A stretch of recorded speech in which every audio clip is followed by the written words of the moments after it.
स्वागत है आपका देवभूमि समाचार में। मैं हूं आपके साथ जो इसी में बढ़ते खबरों की ओर। उत्तराखंड के मुख्यमंत्री पुष्कर सिंह धामी ने सीएम आवास पर कानून व्यवस्था से जुड़े कई विषयों को लेकर अधिकारियों के साथ हाई लेवल बैठक की। इस दौरान प्रदेश में चल रही वेरिफिकेशन ड्राइव और ज्यादा सख्ती से चलाने के निर्देश दिए गए और प्रदेश में होने वाली कांवड़ यात्रा के कुशल प्रबंधन और संचालन के लिए अधिकारियों को अच्छी कार्य योजना बनाने और सभी तैयारियां पूरी करने के आदेश जारी किए। साथ ही सीएम धामी ने उत्तराखंड में जमीन खरीदने वाले लोगों की पूरी तरह से बैकग्राउंड जांच करने के भी निर्देश दिए हैं। सीएम धामी ने सख्ती दिखाते हुए कहा कि हमारा प्रदेश देवभूमि है, यहाँ अपराध और अपराधियों के लिए कोई जगह नहीं है। किसी भी विकासशील प्रदेश के लिए बेहतर कानून व्यवस्था बहुत जरूरी है। हमारी सरकार राज्य में शांतिपूर्ण और भयमुक्त वातावरण बनाए रखने के लिए संकल्पित है।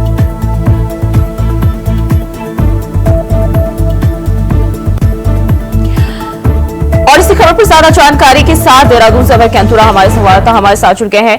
अभय, सीएम धामी ने हाई लेवल जो है मीटिंग की है, अधिकारियों को इस दौरान क्या कुछ दिशा निर्देश दिए गए हैं? देखिए, सबसे बड़ी बात है कि जिस प्रकार से पिछले दिनों राजधानी देहरादून में कानून व्यवस्था के साथ एक कानून व्यवस्था का पूरा माहौल उड़ाने का काम यहाँ पर किया गया, जिस तरीके से स्थानीय लोगों की हत्या यहाँ पर की गई गोली मारकर, और ये लोग बाहर से आए हुए दूसरे प्रदेश से आए हुए लोग थे जिनके खिलाफ वहां पर आपराधिक मामले दर्ज हैं। ये इस समय कह सकते हैं कि पेरोल पर छूटकर यहाँ पर पहुंचे थे। यहाँ पर भी उनकी तरफ से जिस तरीके से गोली मारकर एक व्यक्ति की मौत और 2 लोगों को घायल करने का काम यहाँ पर किया गया, तो उसके बाद से ही मुख्यमंत्री पुष्कर सिंह धामी लगातार कानून व्यवस्था को लेकर काफी गंभीर यहाँ पर नजर आ रहे थे। और यही वजह रही कि आज मुख्यमंत्री पुष्कर सिंह धामी की तरफ से आज एक अहम बैठक यहाँ पर बुलाई गई, जिसमें पुलिस के, राजस्व के और अभिसूचना के, यानी जो लोकल जो इंटेलिजेंस होती है उनके अधिकारियों को यहाँ पर बुलाया गया था और कानून व्यवस्था को और सख्त बनाने के निर्देश यहाँ पर दिए गए थे। मुख्यमंत्री पुष्कर सिंह धामी पहले ही ये निर्देश अधिकारियों को यहाँ पर दे चुके हैं कि उत्तराखंड राज्य में जो शांतिपूर्ण जो माहौल है उसे किसी भी कीमत पर बिगड़ने नहीं दिया जाएगा। अधिकारियों को और सख्ती यहाँ पर बरतनी होगी। जिस प्रकार से उत्तराखंड की डेमोग्राफी यहाँ पर बदल रही है, जिस प्रकार से यहाँ पर आपराधिक वारदातें ज्यादा होने लगी है, तो ऐसे में उन सब चीजों को लेकर जो पुलिस का जो वेरिफिकेशन जो ड्राइव होता है उसको और सघन बनाने की कोशिश यहाँ पर पुलिस के अधिकारियों को की जानी चाहिए, ताकि किसी भी प्रकार से भारी तत्वों को और खासतौर पर आपराधिक किस्म के जो लोग यहाँ पर आना चाहते हैं या यहाँ पर शरण लिए हुए उन लोगों के खिलाफ कड़ी कार्रवाई यहाँ पर हो सके। मुख्यमंत्री के सीधे तौर पर सख्त निर्देश पुलिस के अधिकारियों को है और अब देखना यही है कि पुलिस किस प्रकार से इन निर्देशों को धरातल पर उतार पाती है और कैसे अपने काम में और चुस्ती लाने का काम यहाँ पर करती है। लेकिन इतना जरूर और कहा जा सकता है कि जो पुलिस की जो अभी तक की जो कार्य प्रणाली यहाँ पर रही है उसमें सीधे तौर पर कह सकते हैं कि पुलिस का लचीलापन अपराधियों को संरक्षण देने वाला कहा जा सकता है और राज्य में जो कानून व्यवस्था बिगड़ रही है उसके लिए भी जिम्मेदार माना जा सकता है। जी अभय, जिस तरीके से साफ तौर पर उन्होंने कहा है कि यह देवभूमि है और यहाँ जो शांतिपूर्ण व्यवस्था और माहौल बनाए रखना बेहद जरूरी है, लेकिन अधिकारियों की बात करें जिस तरह से अपराध के जो मामले बढ़ते जा रहे हैं, अब कितना सक्रिय रहना होगा, क्योंकि खुद अब मुख्यमंत्री धामी भी इसको लेकर काफी सजग दिखाई दे रहे हैं। बिल्कुल, इसे ऐसे समझा जा सकता है कि राज्यवासी भी अब लगातार इस मांग को यहाँ पर उठाने लगे हैं। स्थानीय लोग लगातार राज्य सरकार से मांग यहाँ पर कर रहे थे कि कानून व्यवस्था को चुस्त दुरुस्त बनाने का जो जिम्मा है वो पुलिस के अधिकारियों के कंधों पर होता है। ऐसे में अगर पुलिस के अधिकारी ढूंढ रवैया अपनाने का काम करते हैं तो फिर उत्तराखंड जैसे शांत राज्य में जो कानून व्यवस्था है वो यहाँ पर लचर होने लगती है, पटरी से उतरती हुई नजर आती है। कई ऐसे मामले यहाँ पर आ चुके हैं जो पुलिस के लिए अब तक अनसुलझी पहेली यहाँ पर कहे जा सकते हैं। आप उसमें कह सकते हैं कि जब राज्य स्थापना दिवस के दिन राष्ट्रपति का दौरा उत्तराखंड में था, देहरादून में था, और देहरादून में उसी दिन ये कह सकते हैं कि पुलिस मुख्यालय से कुछ दूरी पर ही रिलायंस के जो ज्वेलरी का जो शोरूम था वहां पर अपराधियों की तरफ से डाका डालने का काम वहां पर किया गया। पुलिस की तरफ से अपराधियों को तो पकड़ लिया गया, लेकिन अभी तक एक माल की बरामदगी उनसे नहीं यहाँ पर हो पाई। अंकिता भंडारी हत्याकांड जो हमेशा से ही ये कह सकते हैं कि इस बार विधानसभा चुनाव के लिए बड़ा अहम प्रश्न यहाँ पर रहा था और लोगों की तरफ से उसे उठाने का काम यहाँ पर किया गया था। और जिस प्रकार से अभी तक उस मामले पर ये कह सकते हैं कि ना तो कोई अंतिम फैसला आ पाया, ना ही जो अपराधी है उन्हें कोई कठोर सजा यहाँ पर मिल पाई है। तो ये वो विषय है जो लगातार उत्तराखंड वासियों के जेहन में यहाँ पर कौन रहे और उस बात को लेकर अब ये कह सकते हैं कि राज्य सरकार पर दबाव बढ़ना शुरू हो गया। और यही वजह कि मुख्यमंत्री पुष्कर सिंह धामी की तरफ से सख्त कानून व्यवस्था बनाए रखने के लिए पुलिस के अधिकारियों को सख्त हिदायत यहाँ पर दिए गए, सख्त निर्देश यहाँ पर दिए गए और कहा गया है कि आपराधिक किस्म की प्रवृत्ति के लोग उत्तराखंड में ना आ सके, उनकी शरणार्थी उत्तराखंड ना बन सके, उसके लिए पुलिस को और यहाँ पर सख्ती से काम करने की आवश्यकता है। साथ ही राज्य के भीतर जो लगातार बदलाव हो रहे हैं, बाहरी लोगों का आने का जो सिलसिला ज्यादा यहाँ पर हो रहा है और उससे जिससे अपराध की संख्या यहाँ पर बढ़ रही है, उस पर भी सके ऐसे, इसलिए उसके वेरिफिकेशन की जो ड्राइव है पुलिस की उसको और चलाने की आवश्यकता है ताकि किसी भी प्रकार से ना अपराधियों को यहाँ पर शरण मिल सके, ना अपराध होने की कोई गुंजाइश यहाँ पर रह सके। जी अब है यहाँ पर जो है सीएम धामी ने जिस तरीके से बड़ी मीटिंग की है, हाई लेवल मीटिंग की, और इस दौरान ना सिर्फ अपराध बल्कि जो कांवड़ यात्रा है, प्रदेश में जो जमीन लेने वाला, इन तमाम चीजों को ध्यान में रखा और इसको लेकर भी दिशा निर्देश दिए हैं। देखिए, कांवड़ यात्रा हमेशा ही राज्य पुलिस के लिए चुनौती यहाँ पर बनकर आती है, क्योंकि जो कांवड़ यात्रा का जो रूट है, ऐसे में सिख भक्तों के साथ भी कोई अभद्रता वहां पर ना हो, उनकी यात्रा भी सफल रहे और उसके चलते स्थानीय लोग भी परेशान ना हो, उसके बीच में सामंजस्य बिठाने के लिए पुलिस को बड़ी कड़ी मशक्कत यहाँ पर करनी पड़ती है। और यह समझा जा सकता है चाहे हरिद्वार हो, ऋषिकेश हो या गंगा के ऐसे शहर हो जहाँ पर कांवड़ यात्रा का आने का सिलसिला रहता है, उन जगहों पर यात्रा व्यवस्था को और सुदृढ़ करने के लिए पुलिस प्रशासन को कड़ी मशक्कत यहाँ पर करनी पड़ती है। इसलिए मुख्यमंत्री की तरफ से समय रहते हुए अभी से ही कांवड़ यात्रा को लेकर सख्ती बरतते हैं। कांवड़ यात्रा को लेकर जो यात्रा प्रबंधन है उसको दुरुस्त करने, चुस्त रखने के लिए ही अधिकारियों को दिशा निर्देश दे देंगे, क्योंकि जुलाई माह में कांवड़ यात्रा प्रारंभ होगी। तो ऐसे में समझा जा सकता है कि पहले से ही अगर सारी व्यवस्थाएं दुरुस्त रहती है तो कम से कम जब यात्रा प्रारंभ होगी तो उस दौरान जो लापरवाहियां या मिसकम्युनिकेशन जो देखने को मिलता है वो चीजें यहाँ पर नहीं हो पाएंगी और कांवड़ यात्रा विधिवत रूप से सकुशल यहाँ पर संपन्न हो पाएगी। इसके अलावा देहरादून या देहरादून के आसपास के जो शहर हैं, राज्य के ऐसे हिल स्टेशन हैं जहां पर जमीनों की अवैध खरीद फरोख्त ज्यादा हो रही है, जहां पर आपराधिक किस्म के लोग आना चाहते हैं, उनकी तरफ से जमीनों को इस तरह का इन्वेस्ट यहाँ पर करना चाहते हैं, उन लोगों पर लगाम लग सके उसके लिए अभी से ही सख्ती बरतने के लिए कहा गया। यानी जिलाधिकारियों को भी और पुलिस कप्तानों को भी अपने अपने जनपदों में इसके लिए बाकायदा मॉनिटरिंग करने की आवश्यकता होगी और उसके लिए दिशा निर्देश यहाँ पर दे देंगे। जी बिल्कुल, अब है बहुत बहुत शुक्रिया जानकारी साझा करने के लिए। तो वेरिफिकेशन ड्राइव सख्ती से चलाने के भी आदेश जो इस दौरान सीएम ने दिए हैं और साफ तौर पर अधिकारियों को हिदायत दी है किसी भी तरह की लापरवाही ना करने के लिए। तो सीएम धामी काफी एक्शन मोड में दिखाई दे रहे हैं। और रुकते हैं एक छोटी सी ब्रेक के लिए, फौरन हाजिर होते हैं। ब्रेक के बाद स्वागत है आपका और बढ़ते खबरों की ओर। सीएम धामी को लेकर बड़ी खबर सामने आ रही है। हरिद्वार दौरे पर सीएम पुष्कर सिंह धामी, सीएम धामी पहुंचेंगे कलेक्ट्रेट कार्यालय। मंगलौर प्रत्याशी करतार सिंह भड़ाना के नामांकन में होंगे शामिल। गोपेश्वर में राजेंद्र भंडारी के नामांकन में होंगे शामिल। राज्यसभा सांसद महेंद्र भट्ट रहेंगे मौजूद। कैबिनेट मंत्री धन सिंह रावत भी रहेंगे मौजूद। दोपहर बाद सीएम पिथौरागढ़ के लिए होंगे रवाना। तो हरिद्वार दौरे पर सीएम पुष्कर सिंह धामी रहेंगे और यहाँ जो नामांकन है बीजेपी प्रत्याशियों के नामांकन में शामिल होंगे। दोपहर बाद वहीं पिथौरागढ़ के लिए रवाना होंगे। तो ये जानकारी सीएम धामी जो है कलेक्ट्रेट कार्यालय पहुंचेंगे। मंगलौर प्रत्याशी करतार सिंह भड़ाना के नामांकन में शामिल होंगे और इस दौरान जो है कैबिनेट मंत्री धन सिंह रावत भी मौजूद रहेंगे। वहीं गोपेश्वर में राजेंद्र भंडारी के नामांकन में भी शामिल होंगे और बताया जा रहा है राज्यसभा सांसद महेंद्र भट्ट भी उनके साथ मौजूद रहेंगे। तो गोपेश्वर में राजेंद्र भंडारी के नामांकन में शामिल होंगे। वहीं मंगलौर प्रत्याशी करतार सिंह भड़ाना के नामांकन में शामिल होंगे। सीएम धामी कलेक्ट्रेट कार्यालय पहुंचेंगे। हरिद्वार दौरे पर सीएम पुष्कर सिंह धामी रहेंगे। और इसी खबर पर ज्यादा जानकारी के साथ हरिद्वार से विकास चौहान हमारे साथ जुड़ गए। विकास, क्या खबर मिल रही है? आज सीएम धामी जो है हरिद्वार दौरे पर रहेंगे, कैसा माहौल, क्या तैयारियां देखी जा रही है? सिंह धामी इस समय हरिद्वार के जो रोशनाबाद कलेक्ट्रेट है वहां पर पहुंच चुके हैं और जो मंगलौर विधानसभा सीट का जो उपचुनाव होना है उसके जो प्रत्याशी हैं करतार सिंह भड़ाना भाजपा के जो प्रत्याशी हैं उनका जो नामांकन होना है उसमें उनके साथ शामिल होने के लिए कलेक्ट्रेट में अंदर जा चुके हैं। तो हालांकि बिल्कुल अभी थोड़ी देर पहले ही मुख्यमंत्री यहाँ पर पहुंचे हैं, जिनके साथ यहाँ के जो तमाम जो भाजपा के विधायक हैं और साथ साथ हरिद्वार लोकसभा सीट से अभी चुन के आए त्रिवेंद्र सिंह रावत वो भी यहाँ पर उनके साथ मौजूद है। तो फिलहाल अगर हम कहें तो करतार सिंह भड़ाना के नामांकन के लिए मुख्यमंत्री और उसके साथ साथ जो लोकसभा के जो प्रत्याशी यहाँ पर रहे जीत के आए त्रिवेंद्र सिंह रावत वो और अलग अलग विधानसभा में जहाँ पर जैसे मदन कौशिक, आदेश चौहान और अन्य कई बड़े जो यहाँ पर विधायक हैं, बड़े नेता हैं, वो यहाँ पर इस समय उनके साथ मौजूद है। जी बिल्कुल। और अभी अगर बात करें तो जिस तरीके से नामांकन होना है और इस दौरान बीजेपी के जो प्रदेश में बीजेपी के जो कार्यकर्ता हैं, जो बीजेपी के नेता हैं, उनके बीच क्या माहौल, कैसी उत्साह देखी जा रही है?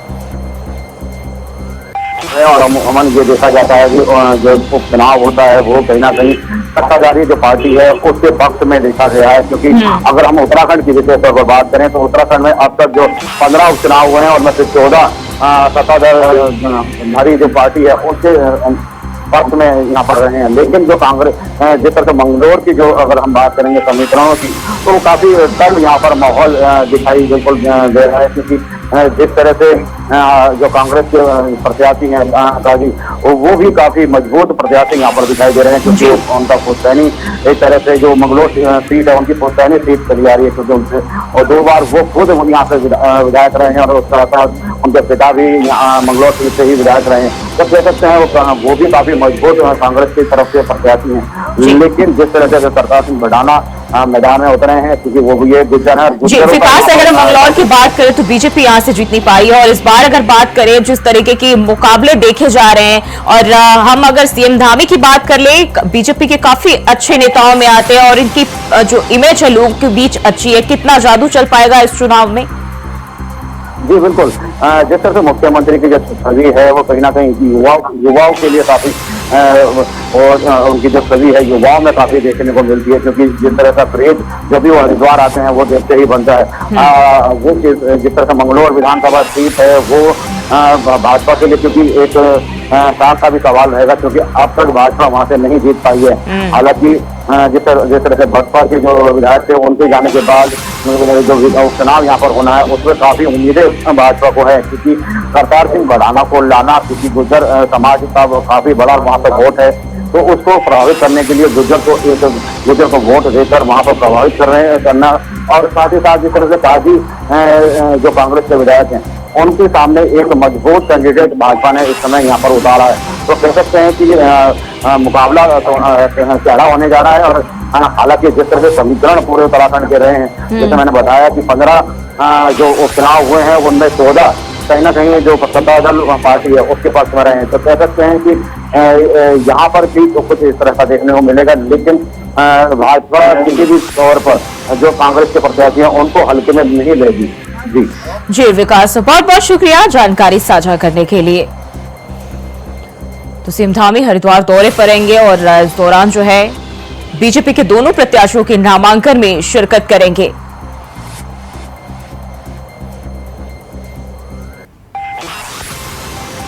राज्यसभा सांसद महेंद्र भट्ट भी उनके साथ होंगे और कैबिनेट मंत्री धन सिंह रावत भी मौजूद रहेंगे। और वहीं केदारनाथ धाम से जुड़ी बड़ी खबर सामने आ रही। केदारनाथ धाम के लिए आज होगी आखिरी उड़ान। पहले चरण की यात्रा के लिए आखिरी उड़ान लेंगे हेलीकॉप्टर। 8 हेली कंपनियों के 7 हेलीकॉप्टर आज लौटेंगे वापस। अभी तक 54,778 यात्री हेलीकॉप्टर से पहुंच चुके हैं धाम। वही दूसरे चरण में ट्रांस भारत और हिमालयन हेली एविएशन देगी सेवा और ये 10 जुलाई से सेवा शुरू होगा। तो ये जानकारी सामने आ रही। केदारनाथ धाम को लेकर पहले चरण की आखिरी यात्रा आज जो है वो उड़ान जो है आखिरी उड़ान भरेंगे हेलीकॉप्टर। 8 हेली कंपनियों के 7 हेलीकॉप्टर आज वापस लौटेंगे। वही दूसरे चरण में ट्रांस भारत और हिमालयन हेली एविएशन देगी सेवा।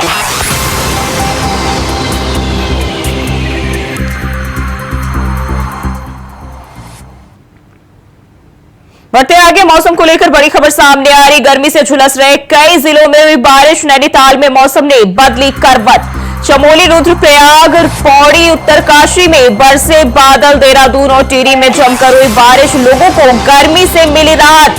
कई जगहों पर ओलावृष्टि की मिली सूचना। बारिश होने से तापमान में गिरावट, तो गर्मी से झुलस रहे कई जिलों में बारिश हुई है। नैनीताल में मौसम ने करवट बदली और बारिश से तापमान में भी गिरावट देखी जा रही है। तो चमोली, रुद्रप्रयाग, पौड़ी, उत्तरकाशी में बादल बरसे हैं और बरसात के बाद जो है इस कड़ाके की गर्मी से लोगों को निजात मिलती हुई दिखाई दे रही है। तो ये बड़ी जानकारी मौसम को लेकर।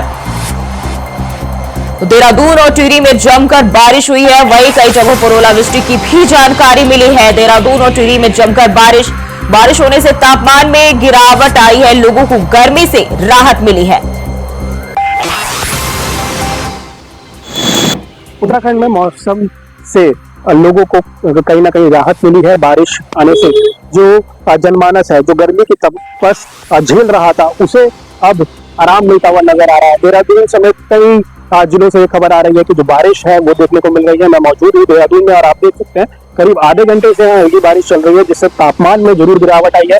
मौसम विभाग ने भी पूर्व अनुमान किया था कि 19, 20 और 21 को इसी तरह पूरे प्रदेश भर में मौसम रहने वाला है। तो ऐसे में जो वन अग्नि की जो समस्या थी उस पर भी कहीं ना कहीं अंकुश इस बरसात से लगेगा। साथ साथ जो आम जनमानस गर्मी से परेशान हो रहा था उस पर भी राहत यहाँ पर मिलती हुई नजर आ रही है। कैमरामैन शरद सिंघल के साथ मैं तुषार गुप्ता, इंडिया वॉइस देहरादून।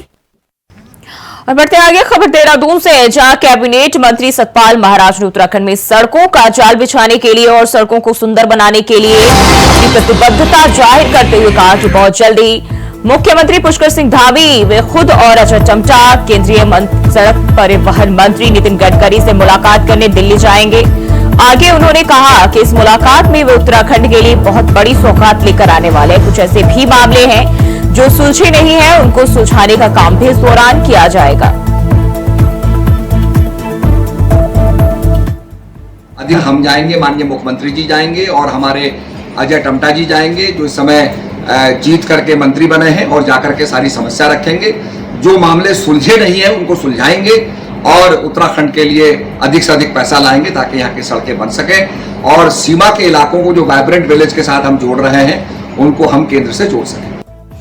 और खबर हरिद्वार से, चुनाव से हैट्रिक लगाने वाले सांसद सच्चिदानंद हरि साक्षी महाराज को केंद्र सरकार के मंत्रिमंडल में स्थान दिए जाने की मांग की जा रही है। धर्मनगरी में संत समाज ने साक्षी महाराज को केंद्रीय मंत्री बनाने की मांग करते हुए कहा कि संत समाज का कहना है कि संसद में साक्षी महाराज ही एकमात्र संत सांसद है और वे 7वीं बार के सांसद है और अभी उन्होंने उन्नाव से लगातार तीसरी बार जीत दर्ज की है। ऐसे में संत समाज चाहता है कि साक्षी महाराज को प्रधानमंत्री नरेंद्र मोदी कैबिनेट में जगह दिया जाए।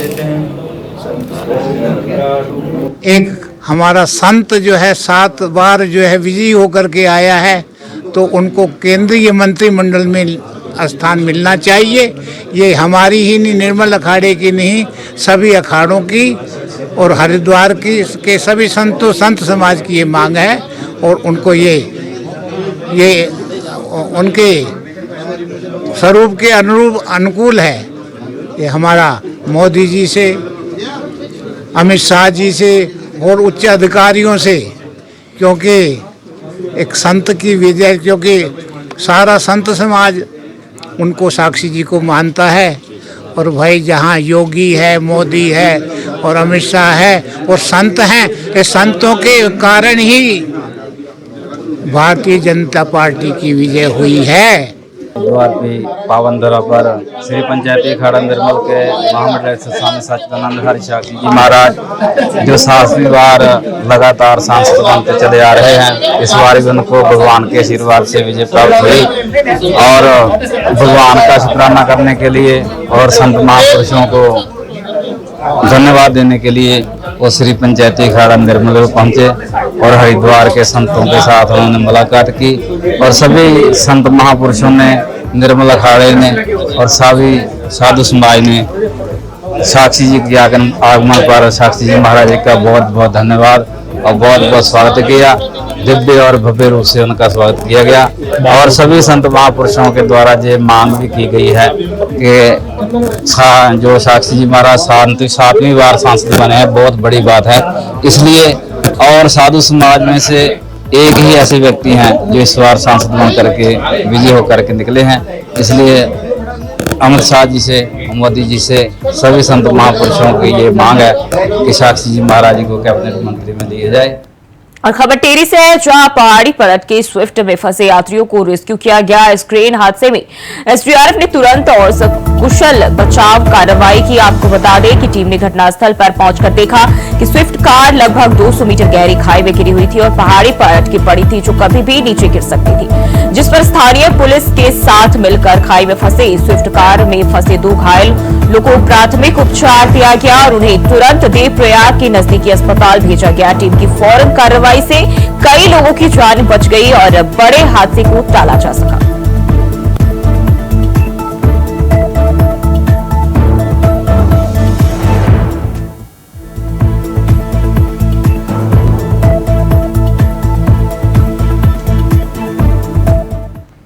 और देवभूमि समाचार में फिलहाल के लिए बस इतना ही। खबरों के लिए बने रहिए इंडिया वॉइस के साथ।